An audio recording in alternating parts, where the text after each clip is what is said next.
Now, it's a great day for listening to the radio. Sure, isn't it every day a good day for listening to the radio, the wireless, and a very trusted source of news and information. And we have a lot of news and information for you this morning. Just looking at the different forecasts there. Sunset is at 10 to 10 tonight. That's cowboy time. 10 to 10, 10 to 10, 10 to 10, 10 to 10. Now I see Ollie laughing. Hello, Ollie. Well done, Ollie and Mary. Another great show again during the week. Fair play to you. And we've a lot coming up this morning. Going to be talking to people that were queuing in Penneys in a few minutes. You'll hear all about that. If you want to text us in, please. If you're going to Penneys today, tomorrow, or what do you think? Let us know. 083 333 975. The excitement was only marvellous. It really was. We're going to be talking to Mary Burke, the manager of the Clore Bridge nursing home, because there are a lot of people very excited. Next week, nursing homes will begin reopening their doors to visitors. There will be staggered and appointment-based visiting. There'll be only one person at a time, and we're going to be hearing about the ins and outs of that and how it's going to happen. We're also going to be talking to a senior child and family support network person from Tusla. We've a lovely story from Ballinamult. Sarah and her family have taken in two little chicks. They started at the start of lockdown, and these two little chicks, they fed them every half an hour. The nest had fallen out of a tree had been cut down, and a friend or person had asked them to mind them, and they did this, and it's just fabulous. And the two little chicks have grown up to magpies, very intelligent birds, and they are just, it's a marvellous story. So you'll hear that in a little while. And we're going to be talking about childcare wages and assistant wages in social care. We're going to be hearing from about John O'Shea. And our musical theme of today is iconic, memorable songs ahead of a special concert in aid of Pieta House tonight. Waterford singer Glenn Murphy is promising to sing all the most magical numbers. So we want to know, what's your favourite memorable classic? Maybe What a Wonderful World, Louis Armstrong, You Raise Me Up, A Million Dreams. There's so many songs. Both Sides Now, Joni Mitchell. So we're going to be talking to Glenn Murphy and David Hayes later in the programme as well. Now, firstly, Penneys got a whole lot of things for Christmas. So Penneys opened up this morning across Waterford, in Cork, in different parts of the country, and we went along this morning. Firstly, I had a little chat with Sarah. This was yesterday afternoon. Sarah's one of the managers there, and she was just explaining what layout and what sort of systems are in place. So if you're going to Penneys today or any time during the week, this is what to expect. Here's a little chat with Sarah. Sarah, how's it going? Good. Talk to me about what the different layout here is, so that people know when they're coming in. So when you come in, we will have a greeter, and we will have queue monitors. What they'll do is we'll count people in and out. We can exit on the front or the back as well. They'll be coming in through here. We will monitor how the queues are going in different areas, because we expect things like maybe the kids might be a little bit busier than other sections. We'll have marshals throughout the store, so the marshals will help you guide you through things like the lifts, how many are allowed in the lifts, or things like the escalators. We've certain kind of codes of conduct even with the stairs, so we prefer people to stay on the left hand side going up, or the left hand side coming down, so there's no crossing over. There'll be a marshal at the registers here that will guide people to each register. Every second register will be closed, and we've screens to protect both customers and staff on the every second register. And you've taken out the centre aisle, because remember there was loads of stuff in the centre aisle, wasn't there? Yeah. So all the things here have been taken out in the centre. All gone. Yeah. So we've a nice open space there, so nobody's going to be crossing over with people. Yeah. As I said, we'll have a queue marshal here. The queue will be going along the outside. Your queue marshal will greet you and show you what register to go to. We'll wait for people to come out on the end there. Going to follow your exit sign and out the exit door. What about products, and what about, I suppose, people touching products and all that? How's that going to work out? So when we have a return system in place, so when people are returning items, we're going to have them off hold for 2 days before they'll ever come back onto the floor.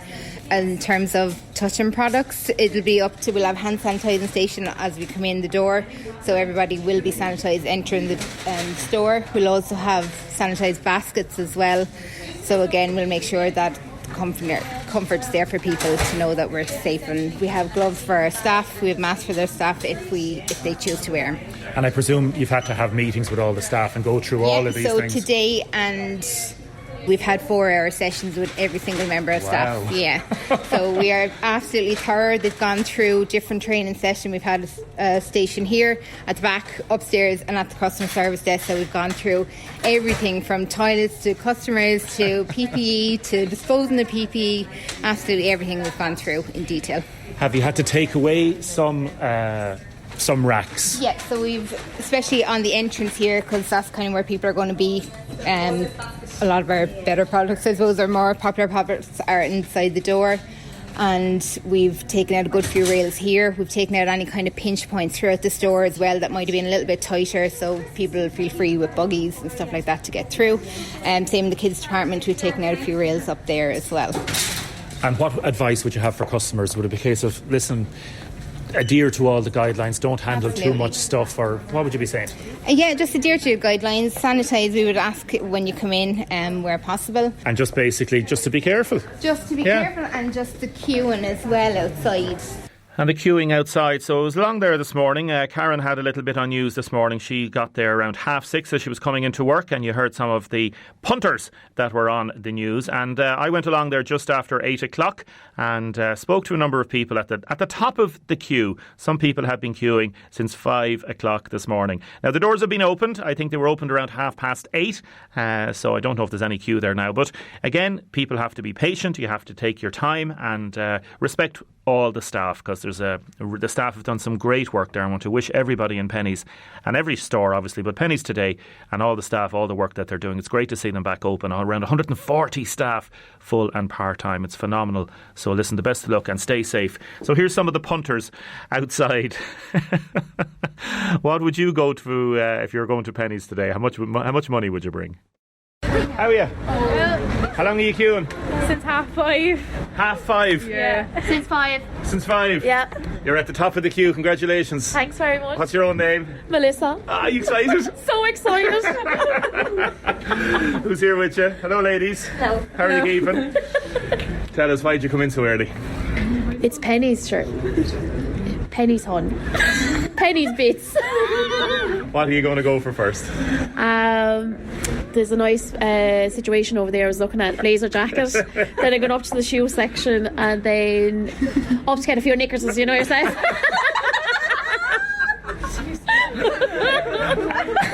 Are you short, as they say? They get lost in the washing machine. There's a good crowd here. This must be 50 or 60 already. It's great. Yeah. What was it like at 5 o'clock this morning? 4 people. 4 people. Yeah. 2 chairs. You missed the chairs. on the toilet roll. And are you hungry, or are you cold, or? No, we got a roll before we came here. So we didn't have a thing yet. Are you starving? Yeah. Yeah. Well, girls, how are you? Good, how are you? Good. How's the football going? Did you do any practice over the summer? No. Laptop and all that. Went for a few runs though. Very good. Yeah. There's 4 of you here together, are you? Yeah. All friends? Yeah. Did you miss Penneys? Yeah. Socks. What? But a few socks now. Few socks. few pair of jeans now too. Do some good. No, because I don't. Sometimes we come here, but just to get socks. But I got enough socks. Right. That's And are you excited? So you're here since 5:30. Yeah. Grand. What's your all names? I'm Amy. Layla, Tarly, Kira. And how excited are you? Very. I can't wait. Let me tell you that. I can't wait to get a new bikini for myself. You know, summer weather's coming. Summer weather, it's raining. Summer weather. So you got dropped off at 5:30 this morning, did you? Yeah. And it's all grand. The atmosphere's good, and Yeah. Until it started raining. Yeah. Are you tired? No. You're all right. Yeah. Well, best of luck anyway. Okay. Thank you. How's it going? Good. I just got off at 7:00. Oh my goodness. Yeah, everyone's waiting to come inside Penneys because this virus is nearly gone. What was it like in quarantine? Oh, bad enough. What was it like for you? I hate it. I was so bored. And what's your name? Liam. Liam what? Clifford Walker. How old are you, Liam? 12. And you're here since 7 o'clock, are you? No, I just came here just now. And do you like Penneys? You do? I do, yeah. And who are you here with? Just my nan's just in the car there. Oh, there you are. Hello, Nan. Come on, we go over and say a quick hello to her. Yeah. Well, you dropped him off. Hi. dropped him off. He's dying to get into Penneys for a look around. We'll come back in later. Lovely. But he's going to be a little bit more, a little more while queuing, I suppose. I'd say so. Great excitement. Great excitement. I'll let you close the door there. Thanks, folks. Thank you. Bye-bye. Bye. Bye. Now, best of luck to everybody queuing, and a number of people texting in about social distancing. And to remind people, please, maintain your social distancing. There is social distancing inside the store, but obviously Penneys are not responsible for people outside the store. They have a number of barriers, and people have been texting in. And just in the last few minutes, the queues have actually got bigger in the last few minutes, because obviously it's not a way of like just opening the doors and letting everybody in. They're doing it on a staggered, staged basis. So you could be queuing for quite a while. And some people saying there is not enough queuing going on. So, and then not enough social distancing. So there you go. So keep your social distancing, please, and make sure to maintain that. Next, we're going to hear from Mary Burke in a nursing home in Killure. So one of the managers in the nursing homes. And if you have had a loved one in a nursing home for the last number of months and you haven't been able to see them, you might be able to see them next week. And we're going to tell you how it's going to actually work. 083 333 975, text or WhatsApp. A number of people texting in. Very funny to hear the people queuing for Penneys and what would you get if you were going to Penneys. Now, Mary Burke is manager of Killure Bridge Nursing Home just outside of Waterford City. They're going to resume visits next Monday. It's going to be staggered visiting hours. So how's it going to work for people that are going to nursing homes? It's going to be varying in different nursing homes. But I went over yesterday afternoon and had a little chat with Mary Burke. How are things? Good, yeah, all well here. How are you feeling? I'm feeling good now, yes. Tell us, just remind me a little bit about Killure Nursing Home here. Tell us about the staff. How many staff have you got? How many residents? Okay, Killure Bridge Nursing Home is out on the airport road. We're open here 15 years. We have 79 residents and we have 70 staff. And those staff, full-time, part-time? Mostly full-time. We have a few part-time staff who work around child, family commitments at home, but mainly full-time staff. And are a lot of those staff with you for a good number of years? Absolutely. We have a core staff who are here from the very beginning, and they've been with us all through the last 14 years, 15 years, and worked very hard here. And they've been with us from the beginning. And that, from what many people say, is one of the reasons, as well as other reasons. What are the specific reasons why nursing homes in Waterford and the South East and South Kilkenny have done so well? Absolutely, there's a great commitment from our staff, and our staff have made huge commitments and huge sacrifices for the residents here in Killure and to try and keep COVID out. There was a huge commitment from the early stages, and we've all worked very hard together. And I think we have very loyal staff who have really worked outside of the nursing home in their own social life, in their own interactions with the public. Some of our staff here have said that they haven't seen a shop in weeks. They haven't gone visiting people. So there has been huge sacrifices made by the staff in the nursing home, and that is definitely down to their loyalty to us. Without overstating it, that's phenomenal that staff can react with that way and to buy into the idea that this is such a specific set of circumstances. There's a pandemic out there, and we effectively can save lives by our behaviour. Definitely, and all our staff here are very close to the residents, and they take their job very, very seriously, and the well-being and the safety of the residents was paramount from day one here. And we were listening to our colleagues around the country who had cases and very profound impact on the nursing home and on the staff, and I think they were hearing it in the media. They could see how easy COVID spreads. COVID likes people, and if you're meeting lots of people, you're at a higher risk of contracting the virus, and their actions outside of here have been instrumental in keeping COVID out. What's happening from Monday? So Monday we're welcoming back visitors. The NEFIT gave recommendations last Friday that from the 15th of June visiting could recommence in nursing homes. So next Monday the 15th we're opening up to visitors. Each of our residents can have one visitor next week, and we've started a booking system where the relatives ring in and book their appointment for visiting their resident here in Killure. We're following the HPSE guidelines very strictly, and I suppose it's really, really important that the visitors take on board the guidelines, in preventing COVID entering the nursing home. It's really, really important that they wash their hands. We have a checklist when they come in, and we will be checking to see if they have been in any other facilities. If they've got a temperature, we'll be checking their temperature at the door. We'll be making sure that they are well familiar with hand hygiene, and we'll be teaching them how to do proper hand hygiene. And we will be asking their commitment and to work with us, again, in the welfare of our residents in keeping COVID out. Give me a few practical examples. For example, where are they going to meet their loved ones? Will they go to the bedrooms? Will they go to a room? Will they be able to hug them? We are very strict, and we are following the HPSC guidelines on social distancing, and it is really, really important that social distancing is maintained. You can't stress enough how COVID is spread, and it is from close contact with somebody. They will be greeted at the door. We will have a checklist at the door. We will carry out the checklist. We envisage that will take 5 minutes, where they will have their temperature checked. They will have to sign that they have no symptoms of COVID. They haven't been in another healthcare facility, that they haven't travelled outside the country in the last 14 days. They haven't been in contact with anyone with COVID, and they will be given a mask to wear. They will have to wear a mask, and their hands will be sanitised, and we will show them how to do that procedure properly. The visitor will sign, and we will have to keep this data for 14 days for the Public Health Service, just in case that we need to contact trace into the future. We will be facilitating the visiting in the resident's bedroom. It will be a 30-minute visit. We're allocating a 45-minute slot so that there is 5 minutes for administration of coming in, the 30-minute visit, and then 5 minutes for cleaning and getting ready for the next visitor to come. We are facilitating the visiting in the bedrooms. We will see how that goes. We may have to change to a communal room moving forward, but at the moment we are saying that it will be in the resident's bedroom.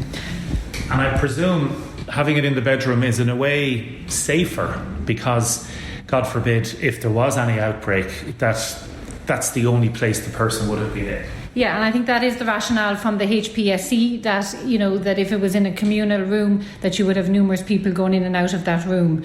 And as we have to give our residents some privacy and some dignity as well to meet and greet their relatives. I can imagine that the first thing everyone will want to do is hug and kiss their granny, their mother, their father, their aunt, their uncle, their brothers and sisters. But unfortunately, we please request that doesn't happen, and that the social distancing, we have been preparing our residents for it. We've been telling them what's going to happen. And they're all very happy. And some of our residents have actually said they're not ready for visitors. They would prefer not. Some of our visitors have said that they don't want to come next week for various reasons. So we appreciate that. And it is up to the individual resident themselves what they want, and we respect that. Will staff be standing guard at the bedroom doors to make sure that people don't hug each other? Do you know what I mean? No, we are not going to supervise the 30-minute visit. We would appreciate that they would work with us. We know our relatives and our visitors very well. We've established a good relationship over the last number of years and weeks and months.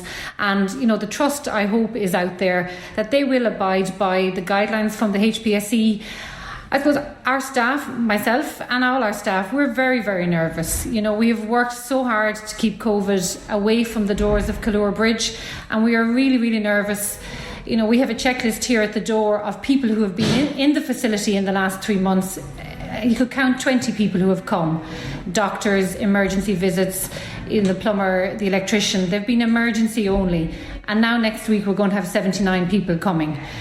So it is very nervous. We have to proceed cautiously, and that's the way we are hoping that it will be successful.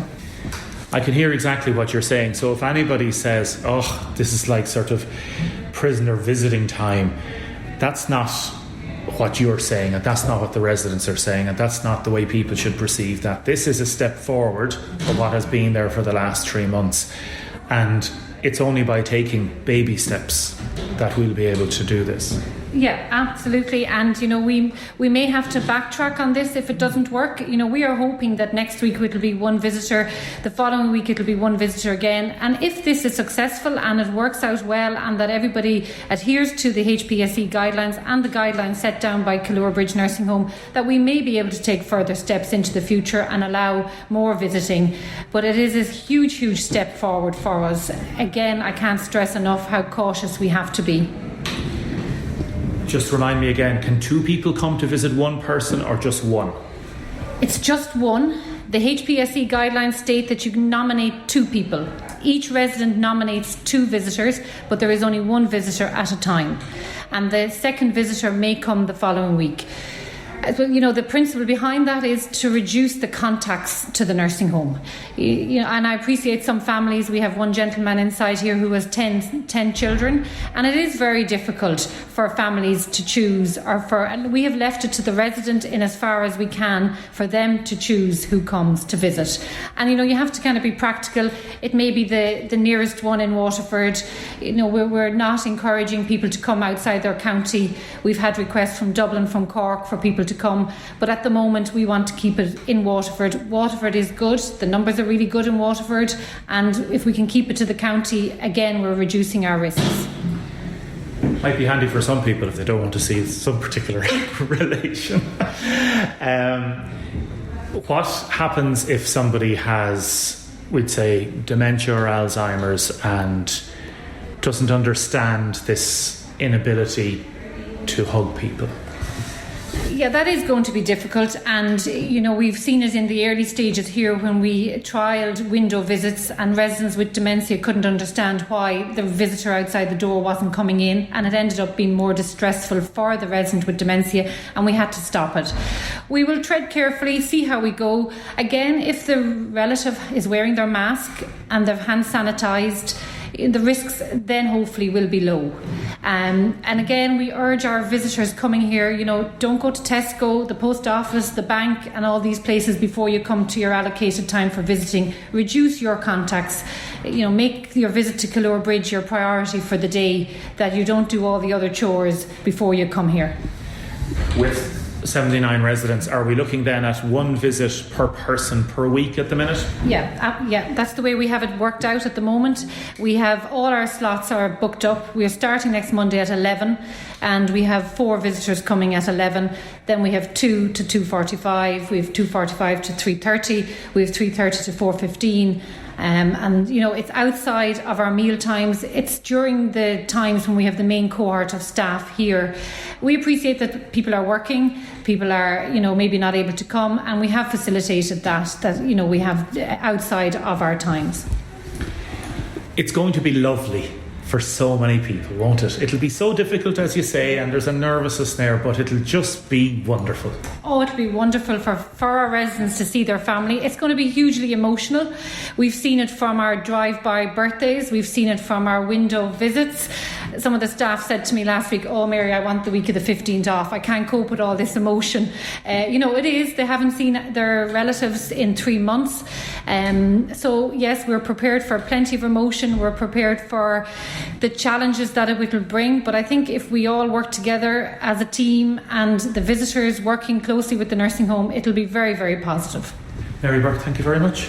And the very best of luck. And can I just take this opportunity yet again to thank all our wonderful, wonderful staff. I know I said in the beginning how committed they were and how dedicated they were, and I can't stress it enough. They have worked so hard with me here over the last 3 months, and hopefully they will be rewarded, which they will be. But that I think it's wonderful that they have give us such commitment to the nursing home. And thank the residents here in Killure who have been so patient and so understanding of the rules and the regulations that were laid down, and it's great. And to all the Waterford nursing homes, I want to wish them the best of luck in opening up, and I suppose for the public to know that each nursing home has their own visiting policy. What we're doing here in Killure Bridge may be different to what they're doing in the other nursing homes, so contact your nursing home and see what their visiting policy is.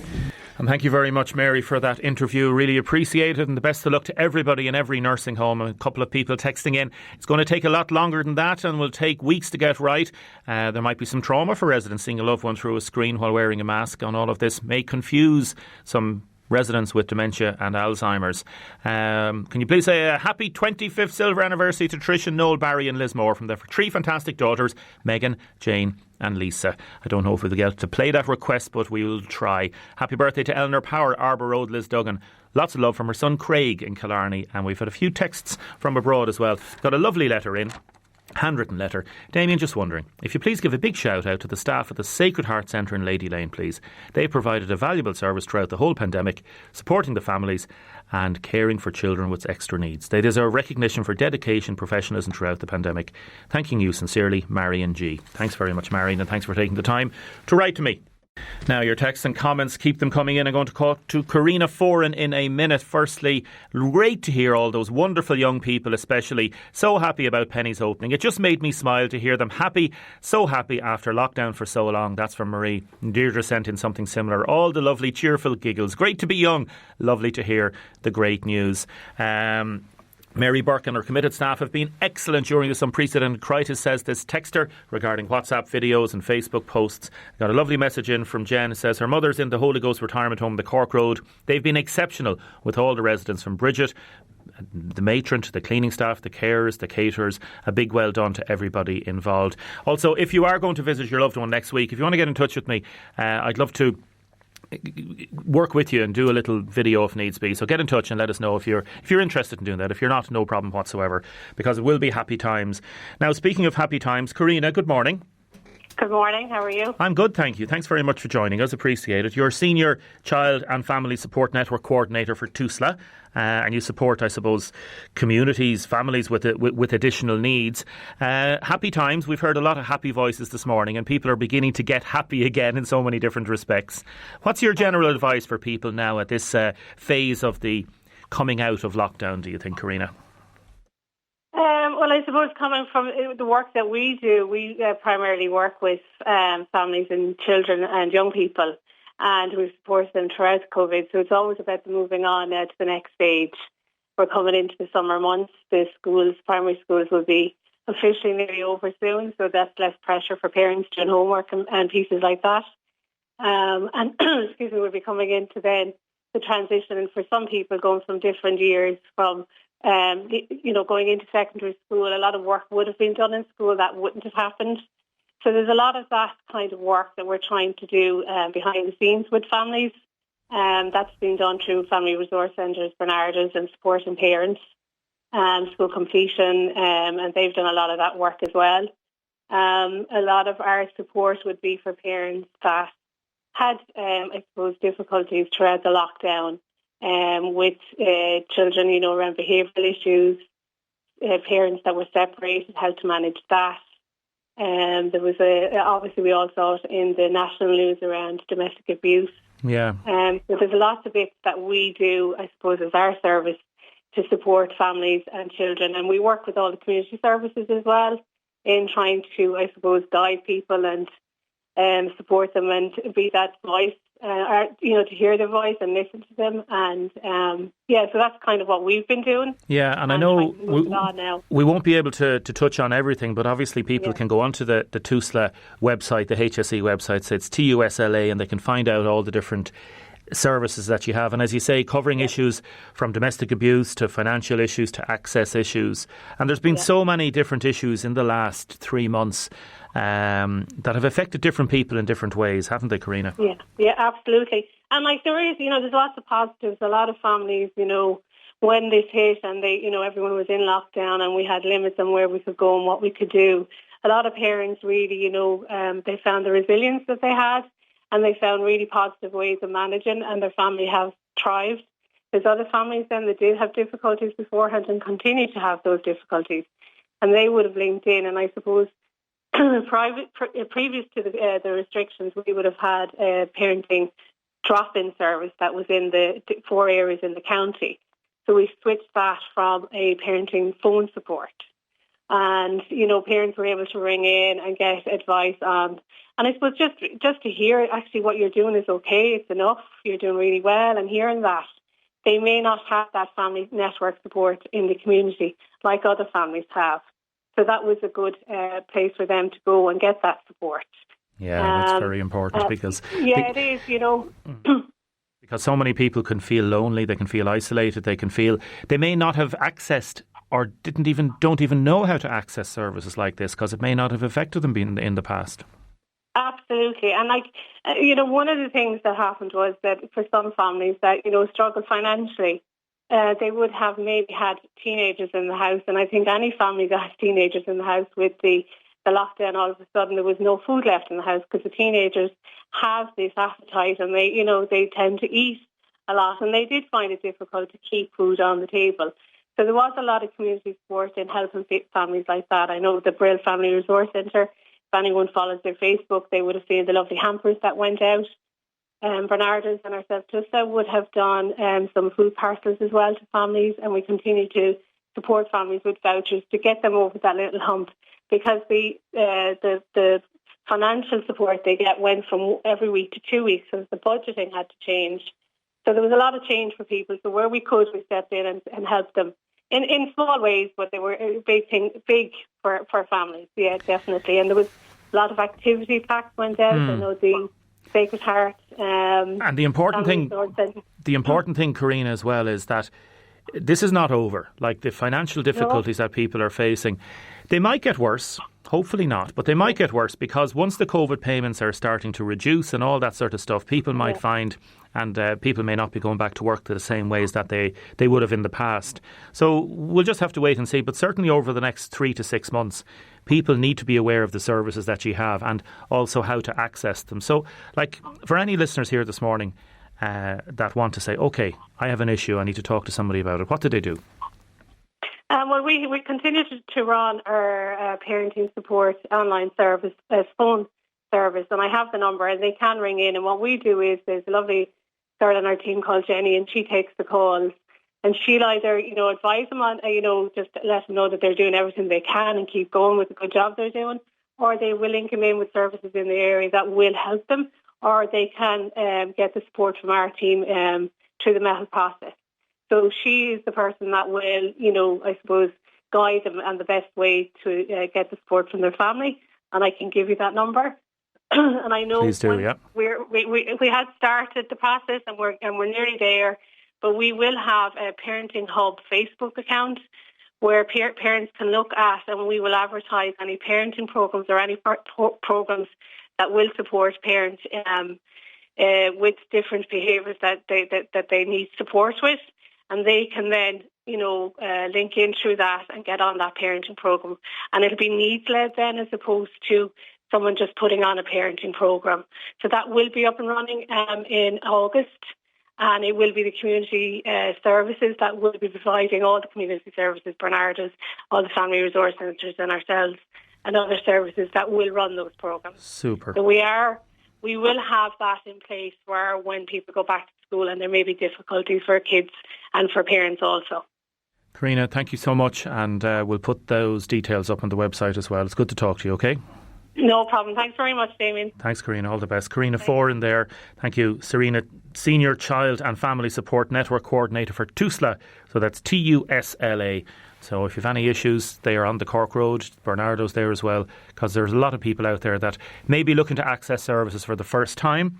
They might have a bit of pride. They might think, nah, I shouldn't be doing that, or maybe that's not for me. People get into different difficulties at all different ways at different times in their lives. And we heard about the horrendous domestic abuse situations that have happened over the last 3 months, in particular, the increase. So if you have any problems out there, please talk to somebody about it and go to the services. Wonderful interview with Mary Burke there, says this texter. She's the most wonderful person and takes a great personal interest in each individual resident. We can never thank her enough for everything she's done for Dad. Stay in touch, keep in touch, and keep listening, because you're going to hear a wonderful story about one for sorrow, two for joy.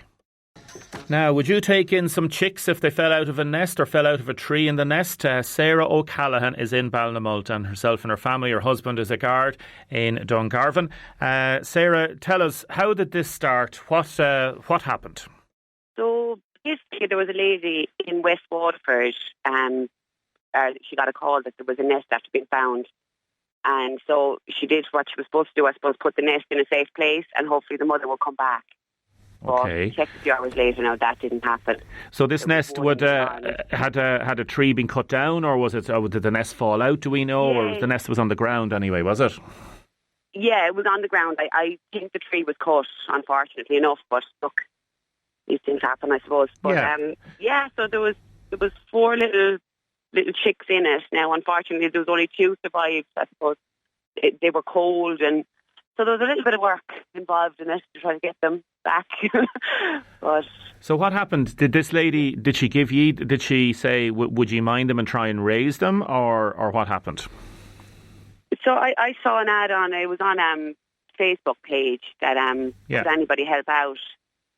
So I just thought, I was like, surely there's not too much work in it, but I was a little bit wrong. Now, there was quite a bit of work that I never imagined it could possibly be so hard. But look, so, it was... so you brought in the little nest and you put it, where did you put it in the house, or was it out in the shed, or where was it?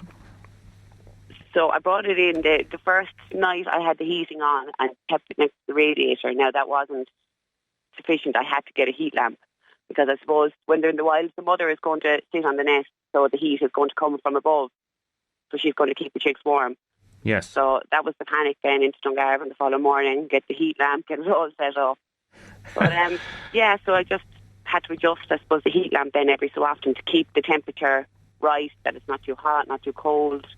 And had the eggs hatched at this stage? They had?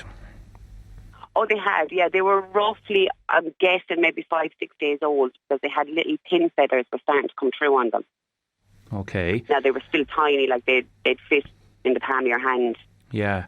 But, did you have to go on Google, or how did you find out about raising 2 little chicks in a nest in your house? Like, this is it's not something everybody would know about. Yes, Google was, YouTube videos. The amount of videos I watched, I actually think I could possibly be an expert now at this stage. I've seen so many.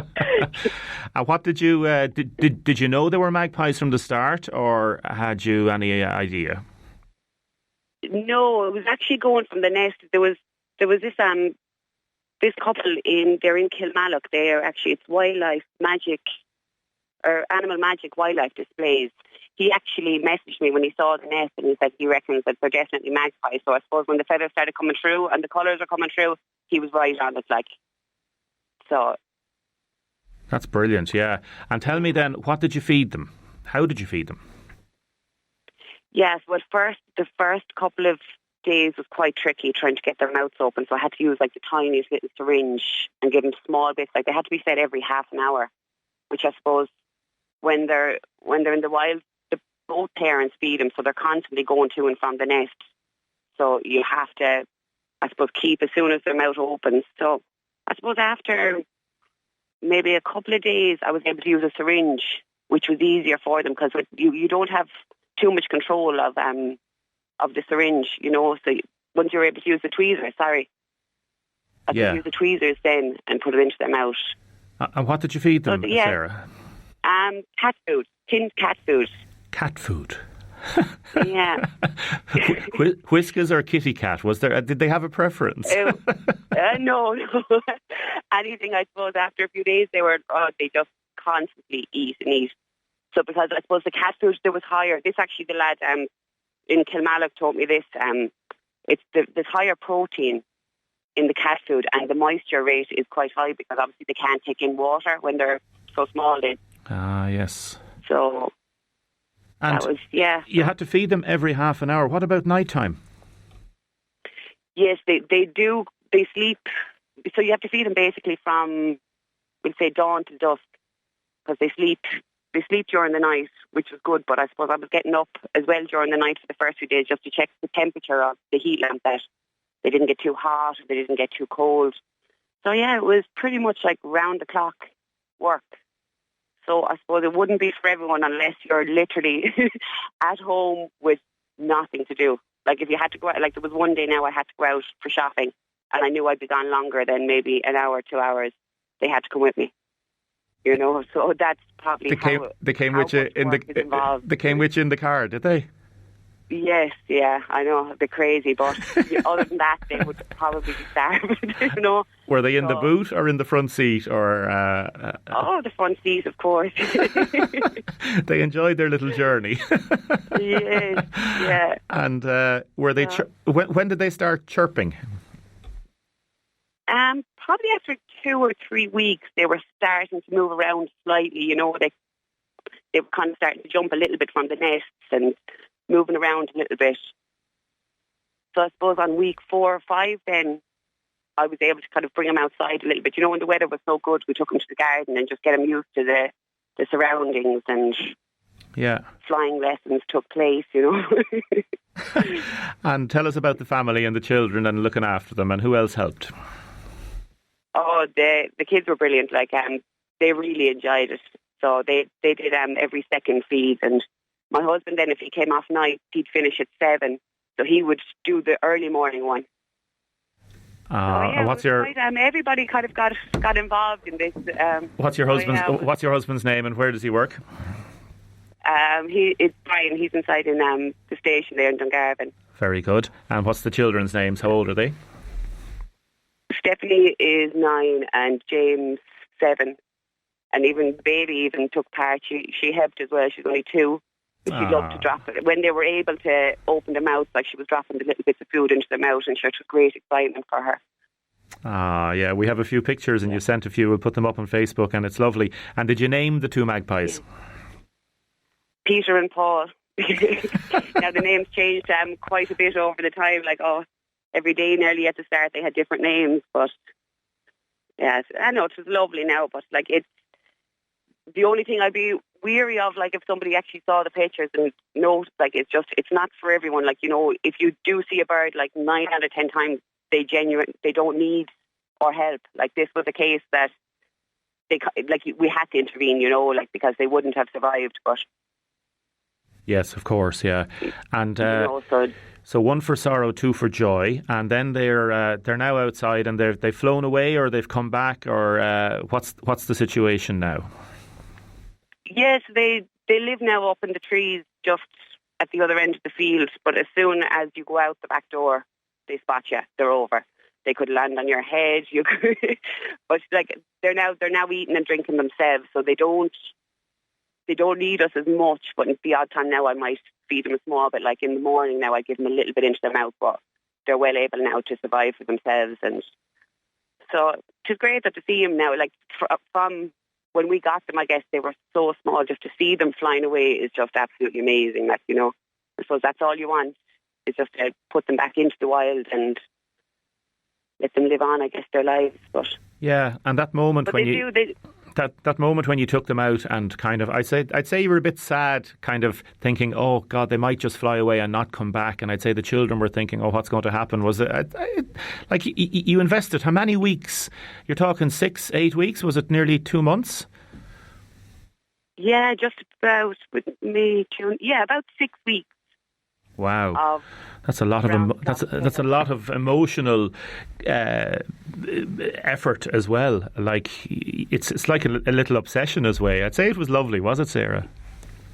Yeah, it was. Now there was a few tears, all right, when it was time to go. I suppose the kids thought these were going to be pets for life. Now they probably will, because they still do. They come to the house and they'd look in the kitchen window when you're inside, and they'd be looking at you. But at the end of the day, I suppose all you want is for them to be able to be released. And see, my biggest fear was I have to put in too much work into them. I have to get them too friendly. You know, it's hard to draw the line where to stop feeding them and let them, you know, what you're always kind of thinking, what would Mammy do if she would just kick them out of the nest, they're gone, you know, off you go. Like, was I over looking after them too? You know, you never know what's right, but and the fact, was definitely the fact that they've stayed around, that's just lovely. It's really nice, isn't it? Yeah, I know it is. Like, even now doing a bit of gardening now, one of them will land right beside you, and it's lovely that just to see it, like a little bit of food and off they go again. And so it was definitely worthwhile, but it was a lot of work. Like, hard going. You know, but I guess it was a good ending, you know. So. No, it's lovely, yeah. Do you have any cats or dogs, no? Yes, I have 3 dogs. Now they were kind of looking, going, what is going on here? But like anything, they just got used to it. Like, they're fairly lackadaisy, like, so. They didn't try to attack them or anything, no? No, 1 or 2 times they went up a little sniff here and there, and you know, just as soon as you tell them to stop, they stopped. Like, but the magpies, they're very intelligent birds. Like, they know. They come down, they see the dog, they're like, no, this isn't safe, I'm gone again, you know, and they'll come back when they know it's safe to come back and land. You know, that kind of way. They wouldn't. They're not by all means stupid birds. Like they're very intelligent. Yes, I've read that. Yeah, they are. Yeah. Yeah. Sarah, it's a lovely story. Fair play to you. It's really nice, and they can live a few years as well, I'm told, magpies. So they could be around for the next while. It's just really nice, isn't it? Yes, I saw that. 20 years, I believe, that there has been ones to live for. They might even outlive me. And Peter, you never know. Are you still calling them Peter and Paul? You are? Yeah. That's lovely. Now we're sitting up on the roof of the house, staring down at me, going, "What is she doing?" But no, it was lovely. Like, you know. Listen, Sarah, thanks so much. You're very good, and continued success and happiness to you and your family. And as you say, it was only for lockdown that this was only possible, really, wasn't it? Oh, definitely. Like you have to be at home 24/7 for something like this. Like, even if you're working, it just wouldn't. You couldn't do it. You know. So at least we spent our long time. Like, the time just flew. You know, that kind of way. Like, we were so busy the last few weeks with them. I couldn't even imagine the weeks have gone so fast. I'm like, oh, geez, where's the time gone? You know. So. The time just flew. I like that. Sarah, God bless. Take it easy, okay? Mind yourself. Okay, thanks for calling. Thanks, Sarah. The time just flew. The time is flying by. Sarah O'Callaghan and the family in Ballinamult. One for sorrow, two for joy.